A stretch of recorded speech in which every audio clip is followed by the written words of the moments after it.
Assalamualaikum warahmatullahi wabarakatuh. Selamat datang di podcast Ruang Tengah. Saya Asa dan saya Najwa.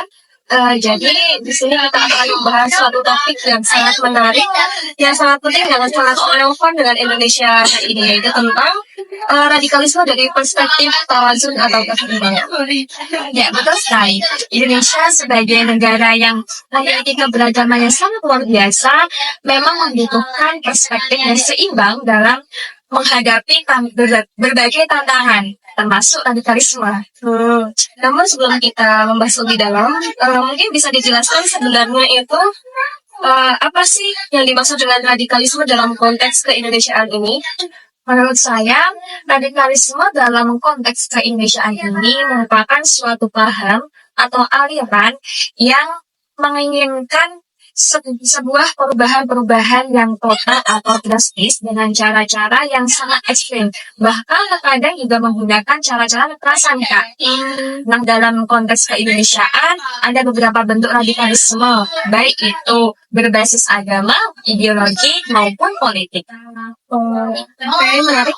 Tadi kan kita sudah membahas tentang radikalisme. Nah, kita mau berbicara tentang tawazun. Sebenarnya bagaimana sih tawazun ini bisa hadir sebagai solusi untuk menghadapi paham-paham radikalisme yang ada di Indonesia ini? Untuk tawazun sendiri itu merupakan konsep keseimbangan, kan, Kak? Nah, dalam perspektif tawazun, kita diajarkan untuk tidak ekstrem ke kanan maupun ekstrem ke kiri. Jadi kita harus mengambil jalan tengah yang moderat. Lalu bagaimana sih untuk menerapkan atau mengimplementasikan sikap tawazun ini dalam konteks keindonesiaan?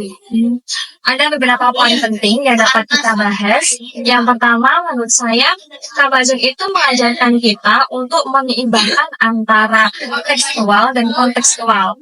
Nah, dalam konteks keindonesiaan, kita tidak boleh terfokus pada teksnya saja, tapi kita juga diajarkan untuk tetap terfokus pada konteks keindonesiaan yang beragam. Oke, mungkin bisa saya tambahi yang kedua, mungkin tawazun itu berbicara tentang hak dan kewajiban. Sebagai warga negara Indonesia, kita punya hak untuk mengekspresikan keyakinan, tapi kita juga punya kewajiban untuk tetap menjaga keharmonisan sosial yang ada di Indonesia ini. Betul sekali. Untuk poin ketiga, yaitu tawazun mengajarkan kita untuk tetap mengimbangkan kepentingan pribadi dan kepentingan bersama. Jadi kita tidak boleh memaksakan keinginan pribadi untuk kepentingan orang lain. A few moments later. Oke, berbicara tentang pencegahan radikalisme, bagaimana sih cara menerapkan sikap tawazun ini dalam kehidupan sehari-hari kita? Ada beberapa cara atau langkah praktis yang dapat kita lakukan. Misalnya, di bidang pendidikan, kita dapat mengajarkan pemahaman agama yang moderat dan kontekstual. Kemudian, di kehidupan sosial, kita dapat membangun dialog antar agama supaya tidak terjadi perpecahan. Oke, setuju. Media sosial juga menjadi medan yang sangat penting karena kita juga harus menyebarkan narasi-narasi untuk mempromosikan tentang moderasi dan keseimbangan untuk mengimbangi propaganda radikalisme yang juga terjadi dalam dunia media sosial. Dan yang tidak kalah penting lagi adalah peran keluarga dan lingkungan sekitar dalam membentuk atau menanamkan nilai-nilai moderat sejak dini. Jadi kalau tadi pikirkan, sekarang kita masuk ke tantangan. Kira-kira apa saja sih tantangan-tantangan yang sering sekali dirasakan ketika kita mencoba untuk menerapkan sikap tawazun ini? Mungkin tantangan utamanya yaitu masih kuatnya polarisasi yang ada di tengah-tengah masyarakat. Masih banyak orang-orang yang lebih memilih berada di bagian ekstrim tertentu daripada mencari jalan tengah. Kemudian, masih adanya penyebaran informasi-informasi yang masif di media sosial, sehingga membuat orang-orang itu lebih mudah terpapar paham-paham radikalisme. Mungkin faktor pendidikan juga sangat berpengaruh, karena pada kenyataannya, tidak semua orang itu memiliki akses untuk memiliki pemahaman agama yang moderat dari sisi konteksnya. Nah, oleh karena itu, Peran tokoh agama, tokoh akademis, dan pemerintah itu sangat penting dalam mensosialisasikan pemahaman yang seimbang dalam menangkal radikalisme. Oke, ini pertanyaan terakhir. Kira-kira apa sih harapan-harapan Kak Asa untuk Indonesia ke depannya dalam konteks ini? Saya berharap Indonesia sebagai negara yang beragam, yang plural, itu dapat menjadi contoh bagaimana keberagaman dapat menjadi kekuatan, bukan sebuah kelemahan. Nah, dengan pendekatan atau prinsip tawazun ini, kita bangsa Indonesia dapat menangkal radikalisme dengan tetap menghargai dan menghormati perbedaan-perbedaan yang ada. Oke.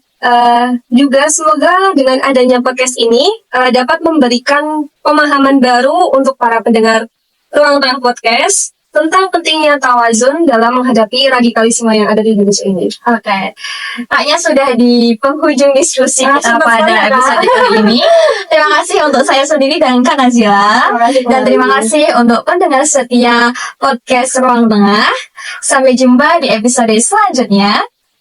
Saya Kak Asa.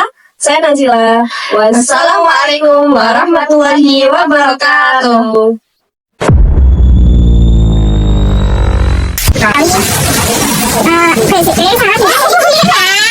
A few moments later. Assalamualaikum warahmatullahi wabarakatuh. Selamat datang di Ruang Tengah Podcast.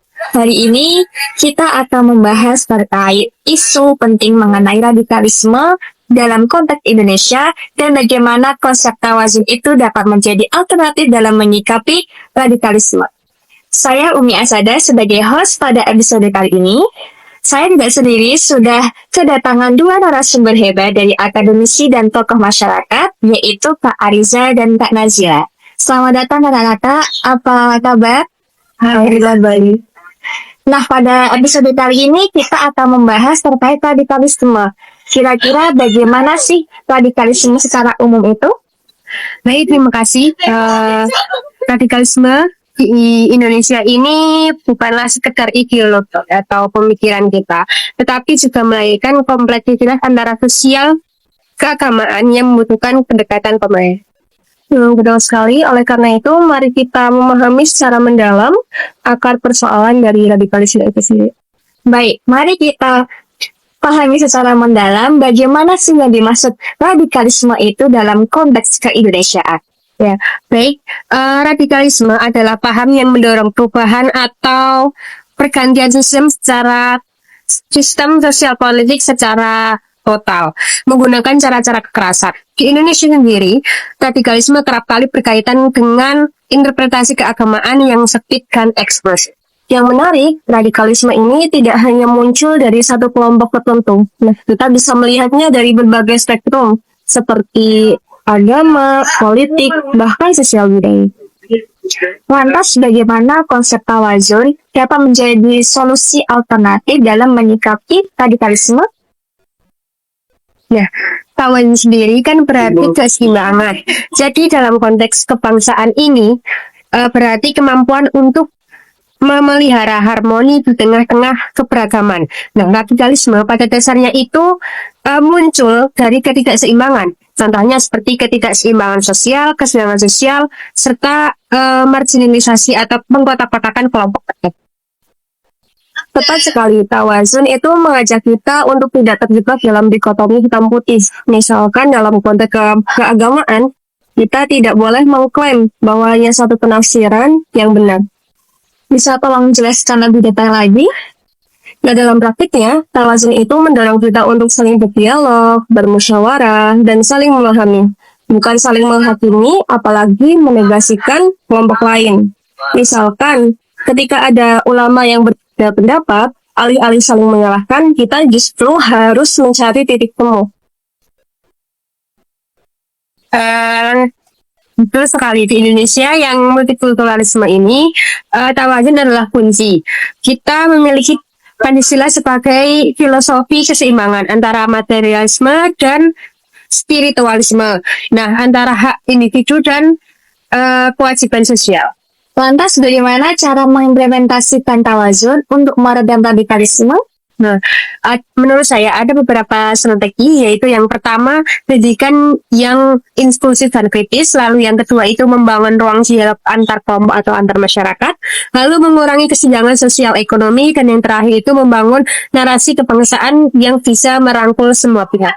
Nah, saya tambahkan penting juga untuk melibatkan tokoh-tokoh muda dari berbagai kelompok karena mereka itu mempunyai kredibilitas untuk mendialogkan sebuah perbedaan. Kira-kira tantangan terbesarnya itu terletak di mana ya? Nah, tantangan terbesarnya itu terletak di media sosial dan ruang digital. Saat ini, radikalisme itu mudah sekali berkembang melalui platform digital yang tidak terfilter. Kita membutuhkan literasi digital yang sangat kuat dan bijak dalam penggunaannya. Setuju. Selain itu, penegakan hukum yang adil dan tidak diskriminatif juga kunci. Kekerasan apapun bentuknya harus ditindak tanpa pandang bulu. Oke, pesan terakhir untuk para pendengar.